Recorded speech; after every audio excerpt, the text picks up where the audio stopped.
পৃথিবীর বুকে তোমাদেরকে সৃষ্টি করে পাঠাইয়া দিলাম। বন্ধুগণ, আমি আপনি যখন দুনিয়ার বুকে চলে আসলাম, দুনিয়াতে আসার পরে আমি আপনি দুনিয়ার ময়দানে আল্লাহ রাব্বুল আলামিন সবচাইতে বড় নিয়ামত দান করেছে আমার আপনার 3.5 হাত বডি। কথা বলেন ঠিক কিনা?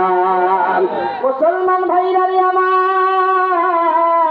আমার আল্লাহ রাব্বুল আলামিন ডাক দিয়ে বলল, বান্দারে আমি আল্লাহ তোমাকে 3 হাত 3.5 হাত বডি দান করলাম। এই 3.5 হাতের বডির মধ্যে আমি আল্লাহ রাব্বুল আলামিন তোমাকে মাথা দান করলাম, চক্ষু দান করলাম, নাক দান করলাম, কান দান করলাম, পা দান করলাম, মুখ দান করলাম। ও বান্দা বান্দিরা রে,